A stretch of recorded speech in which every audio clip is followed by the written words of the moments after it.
ನಮಸ್ಕಾರ ವೀಕ್ಷಕರೇ, ಶುಭೋದಯ. ತಮ್ಮೆಲ್ಲರಿಗೂ ಶ್ರೀ ವಿನಾಯಕ ಜ್ಯುವೆಲರೀಸ್ ಮತ್ತು ಸಿಲ್ಕ್ ಸಾರೀಸ್ ಅರ್ಪಿಸುವ ಬೃಹತ್ ಬ್ರಹ್ಮಾಂಡ ಕಾರ್ಯಕ್ರಮಕ್ಕೆ ಎಂದಿನಂತೆ ಪ್ರೀತಿಯ ಅತ್ಯಾತ್ಮೀಯ ಸ್ವಾಗತ ಸುಸ್ವಾಗತ.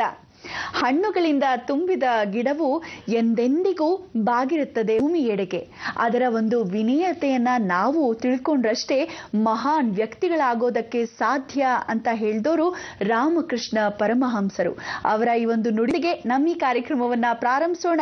ಗುರೂಜಿ ಅವರನ್ನ ಕಾರ್ಯಕ್ರಮಕ್ಕೆ ಸ್ವಾಗತಿಸೋ ಮುಖೇನ ಶ್ರೀ ಸಂಪೂರ್ಣ ಸನಾತನ ಧರ್ಮ ಸಂರಕ್ಷಣಾ ಸಮಿತಿಯ ಸಂಸ್ಥಾಪಕರು ಹಾಗೂ ಶ್ರೀ ಸಂಪೂರ್ಣ ವರಮಹಾಲಕ್ಷ್ಮಿ ಮಹಾಸಂಸ್ಥಾನದ ವ್ಯವಸ್ಥಾಪಕ ನಿರ್ದೇಶಕರು, ನಮ್ಮೆಲ್ಲರ ಪ್ರೀತಿಯ ಗುರುಗಳು ಶ್ರೀ ನರೇಂದ್ರ ಬಾಬು ಶರ್ಮಾ ಗುರೂಜಿಯವರು.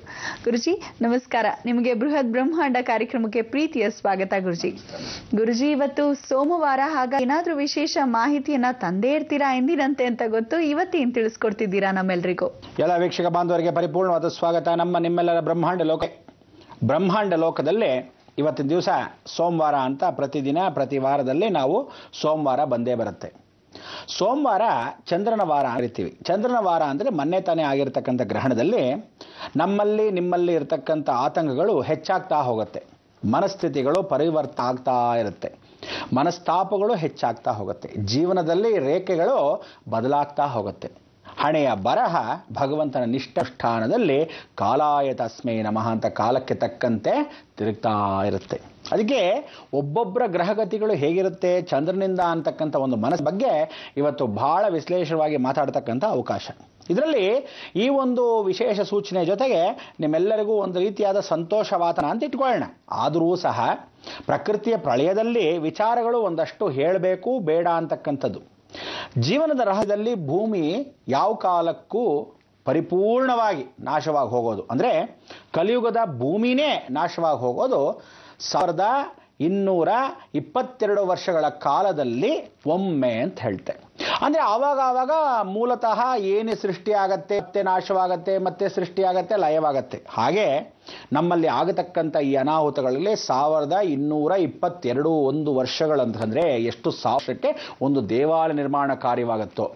ಯಾವ ದೇವಾಲಯ ಶಿಥಿಲವಾಗಿರುತ್ತೋ ಆ ದೇವಸ್ಥಾನವನ್ನು ಕಂಡುಬಿಟ್ಟು ನೀವು ನೋಡಿದಾಗ ಮೇಲ್ಭಾಗ ಶಿಖರ ಶಿಥಿಲವಾಗಿರುತ್ತೆ. ದೇವರ ಸಾನ್ನಿಧ್ಯವಿದ್ದಲ್ಲೇ ಶಿಖರ ಶಿಥಿಲವಾಗಲ್ಲ, ಅಲ್ಲಿರ್ತಕ್ಕಂಥ ವಾತಾವರಣವೆಲ್ಲ ಶಿಥಿಲವಾಗ್ತಾ ಹೋಗುತ್ತೆ. ಪಕ್ಕದಲ್ಲಿರ್ತಕ್ಕಂಥ ಎಲ್ಲಾನು ಯಾವುದಾದ್ರೂ ಮುಖಾಂತರವಾಗಿ ಇವತ್ತಿನ ದಿವಸ ಔರಂಗಜೇಬ್ ಬಂದ, ಅವನ್ನೆಲ್ಲ ಮುರಿದಾಕದ. ಎಷ್ಟೋ ವಿಧವಾದ ದೇವಾಲಯಗಳನ್ನ ಆ ಕಾಲದಲ್ಲಿ ಶಿಲಾಮೂರ್ತಿಗಳನ್ನೆಲ್ಲ ಕೆತ್ತಿರೋದನ್ನ ಒಳ್ಳೆ ಶಿಲ್ಪಿಗಳ ಮೂರ್ತಿ, ಮೂಗು, ಕಣ್ಣು, ಕೈಗಳ ಆಯುಧಗಳು ಎಲ್ಲ ಕೆತ್ತಿಟ್ಟೋದ. ಹೀಗೆ ಅದನ್ನ ಮಾಡಿರತಕ್ಕಂಥ ಅನ್ಯಾಯಗಳಿಗೆ ಇಂತಿಂಥ ಸಮಯ, ಇಂತಿಂಥದ್ರಲ್ಲಿ ಇಂತಿಂಥ ಹಾಳಾಗತ್ತೆ, ಇಂತಿಂಥ ಸಮಯಕ್ಕೆ ಪುನರ್ಜೀರ್ಣೋದ್ಧಾರ ಆಗತ್ತೆ, ಹೊಸದಾಗಿ ನೂತನವಾಗಿ ಮನೋಪರಿವರ್ತನೆ ಆಗ್ತಾ ಹೋಗುತ್ತೆ. ಯಾರಿಗಾದ್ರೂ ಮನಸ್ಸಿಗೆ ಪ್ರಭಾವ ಬೀರಿ ಆ ಮನಸ್ಸಿನ ಮುಖಾಂತರವಾಗಿ ಆ ಜಾಗಕ್ಕೆ ಹೋಗಿ ಆ ಜಾಗದ ಮುಖಾಂತರವಾಗಿ ಯಾರ್ದೋ ಹಣದಲ್ಲೇ ಆ ಜೀರ್ಣೋದ್ಧಾರ ಆಗಬೇಕಾದ್ರೆ ಪ್ರತಿಯೊಬ್ಬರ ಹಣೆ ಬರ ಬರ್ದಿರ್ತಕ್ಕಂಥದ್ದು. ಯಾರೋ ಗುರುತಿಲ್ದಿದ್ದವನಿಗೆ ಇನ್ನೊಬ್ರು ಗಿಲ್ದಿದ್ದವರು ಎಲ್ಲರಿಗೂ ಆ ಮನಸ್ಸಲ್ಲಿ ಹೊಕ್ಕಿ ಭಗವಂತ ಇಂತಿಂಥವ್ರು ಇಂತಿಂಥ ಕೆಲಸ ಇಂತಿಂಥ ಕೈಂಕರ್ಯ ಮಾಡಬೇಕು. ಗೌರ್ಮೆಂಟ್ ಡಿಪಾರ್ಟ್ಮೆಂಟ್ ಮುಖಾಂತರವಾಗಿ ಒಬ್ಬ ಗೌರ್ಮೆಂಟ್ ಅವನು ಸೈನ್ ಹಾಕ್ತಾನೆ, ನೀವು ಜೀವನೋದ್ಧಾರ ಮಾಡಿ ಅಂತ ಮನಸ್ಸಿಗೆ ಬರುತ್ತೆ. ಅಲ್ಲಿಂದ ಇನ್ನೊಬ್ಬ ವ್ಯಕ್ತಿ ಅವನ ಹತ್ರ ಬಂದು ದುಡ್ಡು ಕಾಸು ವ್ಯವಸ್ಥೆಯನ್ನು ಮಾಡಬೇಕು ಅಂತ ಅವನು ಸರಿ ಮಾಡ್ತಾನೆ. ಅಲ್ಲಿರ್ತಕ್ಕಂಥ ಗ್ರಾಮೀಣದಲ್ಲಿ ಒಂದು ಪಂಚಾಯಿತಿಯಲ್ಲಿ ರೆಸಲ್ಯೂಷನ್ ಪಾಸ್ ಮಾಡ್ತಾರೆ, ಇನ್ನು ಮಾಡಬಹುದು, ನಾವೆಲ್ಲ ಸೇರ್ಕೊಳ್ಳೋಣ ಅಂತ.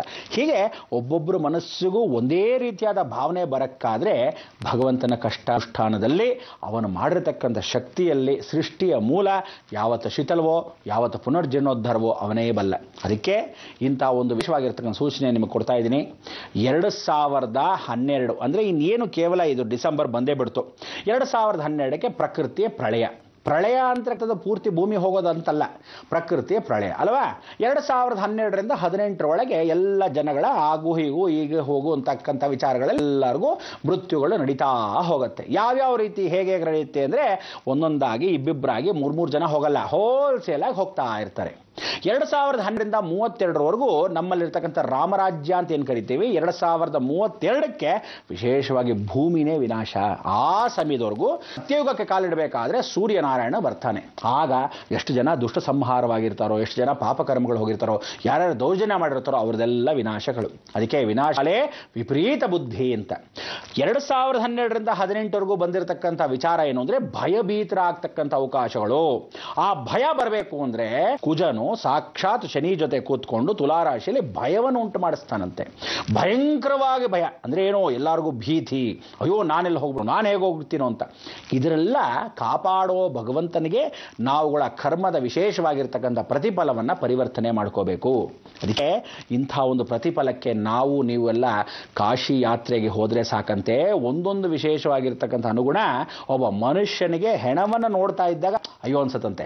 ಹಾಸ್ಪಿಟ್ಲಿಗೆ ಹೋದಾಗ ಅವನ ಚರ್ಮ ಸುಟ್ಟೋಗಿರುತ್ತಲ್ಲ, ಸುಟ್ಟೋಗಿರೋ ಚರ್ಮನ ಡಾಕ್ಟ್ರು ಹೊಸದಾಗಿ ಹಾಕ್ಬೇಕಾದ್ರೆ ಎಳಿತಾನೆ ಕಟಿಂಗ್ ಪ್ಲೇಯರ್ ಜರ್ರ್ ಅಂತ, ಅಮ್ಮ ಅಯ್ಯೋ ಅಂತ ಒದ್ದಾಡ್ತಾನೆ. ಆಗ ಆ ನೋವನ್ನು ಇಲ್ಲಿ ನೋಡಿರ್ತಕ್ಕಂಥ ವೈದ್ಯಕೀಯ ಚಿಕಿತ್ಸೆ ಮಾಡೋನಿಗೇನು ದೋಷವಿಲ್ಲ, ಯಾಕಂದ್ರೆ ಅವನು 24 ಗಂಟೆ ಹೆಣಗಳದಲ್ಲೇ ಎಬ್ಬಿಸಿ ಅದು ಮಾಡಿ ಕುಯ್ದೆಲ್ಲ ಅಭ್ಯಾಸಗಳು. ಪ್ರಕೃತಿಯ ಈ ಒಂದು ಲಯದಲ್ಲಿ ನೀವೆಲ್ಲ ಇನ್ನೇನು ಕೇವಲ 2 ತಿಂಗಳು. ಅಬ್ಬಬ್ಬ ಅಂದರೆ ಫೆಬ್ರವರಿ 20ನೇ ತಾರೀಕು ಶಿವರಾತ್ರಿ ಬಂದೇ ಬಿಡ್ತು. ಆ ಶಿವರಾತ್ರಿ ಬರೋಕ್ಕೆ ಮೊದಲು ನಾವೆಲ್ಲ ಮಾಡಬೇಕಾದ ಕರ್ಮದ ಗಂಟು. ಜನವರಿ 31ನೇ ತಾರೀಕು ಒಳಗೆ ಎಲ್ಲ ಗಂಟುಗಳನ್ನ ಕಟ್ಟಿಟ್ಬಿಟ್ಟು ರಶೀದಿನ ಸಂಪೂರ್ಣ ವರಮಹಾಲಕ್ಷ್ಮಿ ಮಹಾಸಂಸ್ಥಾನದಲ್ಲಿ ತಗೊಂಡ್ಬಿಟ್ಟು ನೀವೆಲ್ಲ ಗಂಟುಗಳನ್ನು ತಗೊಂಬಂದು ಭಗವಂತನ ಕೃಪಾ ಕಟಾಕ್ಷಕ್ಕೆ ಪಾತ್ರ ಆಗಕ್ಕೆ ಹಾಕಬೇಕು. ಮನೋಚಿಂತನೆ. ನಾನು ಅಲ್ಲೇ ಯಾತಕ್ಕೆ ಕೂತಿರ್ತೀನಿ, ಪ್ರತಿಯೊಬ್ಬರು ಗಂಟುಗಳನ್ನು ತಂದಾಗ ನಿಮ್ಮ ಕಷ್ಟ ಏನೋ ಆ ಭಗವಂತ ನಾನು ಹೇಳಿ ಸಂಕಲ್ಪ ಮಾಡಿಸ್ತೀನಿ, ಹಾಕಿಸ್ತೀನಲ್ಲಿ. ಯಾಕೆ ಹಾಕಿಸ್ತೀನಿ ಅಂದರೆ ನೀವು ಕಷ್ಟಗಳನ್ನು ಪ್ರಾರ್ಥನೆ ಮಾಡ್ತಕ್ಕಂಥ ಸಂಕಲ್ಪ, ಅವನಿಗೆ ಈ ಕಷ್ಟ ಇದೆ ಭಗವಂತ ತಗೋ ಅಂತ ಇರಬೇಕು. ಅವನಿಗೆ ಶನೇಶ್ವರನಿಗೆ ಅರ್ಪಿಸ್ತಾ ಇರಬೇಕು. ಆ ಸಮಯಕ್ಕೆ ನೀವು ಬರಬೇಕು. ಸಾಧಾರಣವಾಗಿ ದರ್ಶನ ಮಾಡೋ ಅವತ್ತು ಯಾವುದೇ ಅವಕಾಶಗಳು ಇರಲ್ಲ. ಏನು ಅಂದರೆ ಶನೇಶ್ವರನ ದೇವಸ್ಥಾನದಲ್ಲಿ, ಶನಿ ಕ್ಷೇತ್ರದಲ್ಲಿ, ಛಾಯಾದೇವಿ ಕ್ಷೇತ್ರದಲ್ಲಿ ನಾವೇನು ಹೇಳ್ತೀವಿ, ಹೊಸಕೆರೆ ಗ್ರಾಮ, ಸೂಳಿಕೆರೆ ಅಂದರೆ ಕೊಮ್ಮಘಟ್ಟ ಅನ್ನೋ ಒಂದು ದೊಡ್ಡ ವಿಲೇಜ್. ಇದರಲ್ಲಿ ಏನು ಅಂದರೆ ತಾವರೆಕೆರೆಯಿಂದ ಹಿಡಿದು ನಾವುಗಳು ಕೆಂಗೇರಿ ಉಪನಗರ ಬೆಂಗಳೂರವರೆಗೂ ಹೋಗ್ತಕ್ಕಂಥ ಮಧ್ಯದ ದಾರಿಯಲ್ಲಿ ಕಾಡಿನ ಮಧ್ಯದಲ್ಲಿ ಅಲ್ಲಿ ಮುತ್ತುರಾಯ ಸ್ವಾಮಿ ನದಿಯಲ್ಲಿ ನಿಂತಿದ್ದಾನೆ. ಕಪಿಚೇಷ್ಟ ಆಂಜನೇಯ ಹಾಗೆ ಆಕಾಶವನ್ನು ನೋಡ್ತಾ ಇರೋದು ಅಂತ ಒಂದು ವಿಗ್ರಹ ಇವತ್ತಿಗೂ ನೀರಲ್ಲಿ ನದಿಯಲ್ಲಿ ಮುಳುಗಿರ್ತಕ್ಕಂಥ ಗೋಪುರ. ಆ ಕ್ಷೇತ್ರದಲ್ಲಿ ತಾರಾಮರ ಅಂತಕ್ಕಂಥದ್ರಲ್ಲಿ ಛಾಯಾದೇವಿ ಬೆಟ್ಟದ ಮೇಲೆ ಕೂತಿರ್ತಕ್ಕಂಥವಳು ಬೇಜಾರಾಗ್ತಿರ್ತಾಳೆ. ನಾನು ಸೂರ್ಯನ ಬಿಟ್ಟು ಬಂದ್ಬಿಟ್ಟೆ, ನನ್ನ ಮಗನ ಬಿಟ್ಟು ಬಂದ್ಬಿಟ್ಟೆ, ಏನು ಮಾಡೋದು ಅಂತ ಕೂತಿದ್ದಾಗ ಇವನು ಸಮಾಧಾನ ಮಾಡ್ತಾನೆ. ಯೋಚನೆ ಮಾಡಬೇಡ, ಇನ್ನ ಮೇಲೆ ನಿನ್ನ ಶನೇಶ್ವರನೋ ಮತ್ತು ಯಮಧರ್ಮರಾಜ ಇಬ್ಬರೂ ಬಂದು, ಆ ಇಬ್ಬರು ಮಕ್ಕಳು ನಿನ್ನ ಜ್ಯೇಷ್ಠ ಪುತ್ರ ಮತ್ತು ಶ್ರೇಷ್ಠ ಪುತ್ರನಾಗಿರ್ತಕ್ಕಂಥ ಇಬ್ಬರೂ ಬಂದು ನಿನ್ನ ಸ್ಮರಣೆ ಮಾಡ್ಕೊಂಡು ನಮಸ್ಕಾರ ಮಾಡಿ ಹೋಗ್ತಾರೆ. ಸೂರ್ಯನಾರಾಯಣ ಪ್ರತ್ಯಕ್ಷವಾಗಿ ಅಲ್ಲಿ ಬಂದು ವಿಶೇಷವಾಗಿರ್ತಕ್ಕಂಥ ಛಾಯಾದೇವಿಗೆ ನಮಸ್ಕರಿಸ್ತಾನೆ. ಅದಕ್ಕೆ ಆ ಋಣ ತೀರು ಹೋಗೋ ಸಮಯವೇ ಶಿವರಾತ್ರಿ. ಪ್ರಳಯ ರುದ್ರ ಅಂತಕ್ಕಂಥ ಈಶ್ವರನು ಈ ಸೋಮವಾರದಂದೇ ಪರಿಪೂರ್ಣ ಅನುಗ್ರಹವನ್ನು ಕೊಡ್ತಾನೆ. ಅಂದರೆ ಅವತ್ತು ಸೋಮವಾರ ಬೀಳವಿರುತ್ತೆ, ಅವತ್ತೇ ಮಹಾಶಿವರಾತ್ರಿ, ಅವತ್ತೇ ಮಹಾಪ್ರದೋಷ. ಎಂಥ ವೈಶಿಷ್ಟ್ಯತೆ! ಶ್ರವಣ ನಕ್ಷತ್ರ ಬೇರೆ, ಸಾಕ್ಷಾತ್ ಮಹಾವಿಷ್ಣುದು, ಮಾಘ ಮಾಸ. ಇಷ್ಟೆಲ್ಲ ವೈಶಿಷ್ಟ್ಯತೆಯಲ್ಲಿ ಕಲಿಯುಗದ ಕೊನೆಯ ಕರ್ಮಯಾಗವನ್ನು ಸಂಪೂರ್ಣ ವರಮಹಾಲಕ್ಷ್ಮಿ ಸಂಸ್ಥಾನ ಮುಖಾಂತರವಾಗಿ ಏನಕ್ಕೆ ಮಾಡ್ತಾ ಇದ್ದೀವಿ ಅಂದರೆ ನಿಮ್ಮೆಲ್ಲರ ಯೋಗಕ್ಷೇಮಂ ವಹಾಮ್ಯಹಂ. ನಾವು ಹೇಳೋದು ದೊಡ್ಡದಲ್ಲ, ಮಾಡಬೇಕು. ಆಗ ಕರ್ಮಫಲವನ್ನು ನೀವು ಹಾಕಿ ಈಶ್ವರನಿಗೊಂದು ಅಭಿಷೇಕವನ್ನು ನಿಮ್ಮ ಕೈಯಲ್ಲೇ ಮಾಡಿಸಿದಾಗ ಈಶ್ವರ ಹೇಳ್ತಾನೆ, ಅಬ್ಬಾ ಭಾಳ ಸಂತೋಷ, ನಾನು ಅಭಿಷೇಕ ಪ್ರಿಯ ಶಿವ ಅಂದರೆ ಶನೇಶ್ವರನೇ ಸ್ವತಃ ಕೂತ್ಕೊಂಡು ಮಾಡಿದಷ್ಟು ಸಂತೋಷ ಪಡ್ತಾನಂತೆ. ಪ್ರಳಯ ರುದ್ರ ಹಾಗೆ ವಿರಾಟವಾಗಿ ಕೂತಿರ್ತಾನಂತೆ. ಅಂಥ ಒಂದು ವೈಭವ ಇದೇ ಕಲಿಯುಗದ ಕೊನೆ ಕರ್ಮಯಾಗ. ಜಗತ್ತನ್ನು ಉಳಿಸೋಕ್ಕೆ ಧರ್ಮಯಾಗ. ಅದಕ್ಕೆ ಜಗತ್ತನ್ನು ಉಳಿಸ್ಬೇಕಾದ್ರೆ ನೀವು ಎಷ್ಟು ಮಟ್ಟಿಗೆ ಪ್ರಯತ್ನ ಪಡ್ತೀರೋ ವೀಕ್ಷಕರೇ, ಜಾತಿ ಮತ ಭೇದವಿಲ್ಲದೆ ಎಲ್ಲರೂ ಸುಭಿಕ್ಷವಾಗಿರೋಕ್ಕೆ ಮನಸ್ಸು ಚೆನ್ನಾಗಿರಬೇಕು. ಮನಸ್ಸಲ್ಲಿ ನಿರ್ಮಲವಾದ ಮನಸ್ಸನ್ನು ಇಟ್ಕೊಂಡಾಗ ಆ ಮನಸ್ಸು ಕೇಂದ್ರೀಕೃತವಾಗ ಶಾಂತಿ ಅಂತ ಕೇಳುತ್ತೆ. ಅದಕ್ಕೆ ಈ ಸೋಮವಾರ ಎಲ್ಲ ಮನಸ್ಸುಗಳು ಅಲ್ಲೋಲ ಕಲ್ಲೋಲವಾಗಿರೋ ಸಮಯಗಳಲ್ಲಿ ನಿಮಗೆಲ್ಲ ವಿಶೇಷವಾಗಿ ಹೇಳ್ತೀನಿ ಕೇಳಿ. 2012ರಿಂದ 2018ರೊಳಗೆ ಏನು ಜಲ್ದಿ ಇಡಿರ್ತಾನೆ ಭಗವಂತ, ಎಷ್ಟು ಜನ ಶೋಧಿಸ್ತಾನೋ, ಹೇಗೆ ಶೋಧಿಸ್ತಾನೋ. ರಾಮರಾಜ್ಯಕ್ಕೆ ಸತ್ಯರಾಜ್ಯಕ್ಕೆ ಕಾಲ ಇಡಬೇಕು, ಅದಕ್ಕೆ ಸತ್ಯಯುಗ ಅಂತ ಕರೀತಾರೆ. ಆ ಸತ್ಯಯುಗದಲ್ಲಿ ಎಲ್ಲರೂ ದೇವರೇ ಅಂತ ಇರ್ತಾರೆ. ಅಂದರೆ ಭಯಭೀತರಾಗ್ಬಿಟ್ಟಿರ್ತಾರೆ ನೋಡಿ. ಆ ದೇವರೇ ಅನ್ನಕ್ಕೆ ನಮಗೂ ಸಮಯ ಅಂತ ಅವ್ರಿಗೂ ಕಾಯಬೇಡಿ. ಅನ್ಯಾಯವಾಗಿ ನೀರಲ್ಲಿ ಬಿದ್ದೋಗಿ ಕೈ ಹಿಡ್ಕೊಂಡು ಆ ಮರ ನೀರಾಡ್ತಿರ್ತೀರ, ಕೆರಡೆ ಮೊಸಳೆಗಳು ಓ ಅಂತ ಓಡಾಡ್ತಿರುತ್ತೆ. ಆ ಸಮಯಕ್ಕೆ ಒದ್ದಾಡಬೇಡಿ. ಈಗಲೇ ಭಗವಂತ ಸಾಯ್ತೀವಿ, ಆ ಕಷ್ಟವಾದ ನೋವುಗಳಿಲ್ಲದೆ ನನ್ನ ಅನಾಯಾಸ ಮೃತ್ಯು ಕೊಟ್ಬಿಡಪ್ಪ. ಆದರೆ ಮಾತ್ರ ಹಿಂಗೆ ನರಳಿಸ್ಬೇಡ, ನನ್ನ ಕಣ್ಣು ಮುಂದೆ ನನ್ನ ಸಂಸಾರಗಳನ್ನ ನರಳಿಸ್ಬೇಡ ಅಂತ ಭಗವಂತಲ್ಲಿ ಪ್ರಾರ್ಥನೆ ಮಾಡೋಕ್ಕೆ ಏಕೈಕ ಅನುಗ್ರಹ. ಅದಕ್ಕೆ ನೀವೆಲ್ಲ ತಾಳ್ಮೆಯಿಂದ ಕೂತಿದ್ರೆ ಆ ಅನುಗ್ರಹಗಳು ಹೇಗೆ ಪಡಿಬೇಕು, ಏನು ಪಡಿಬೇಕು ಅನ್ನೋದೆಲ್ಲ ವಿಸ್ತಾರ ತಿಳಿಸ್ತೀವಿ.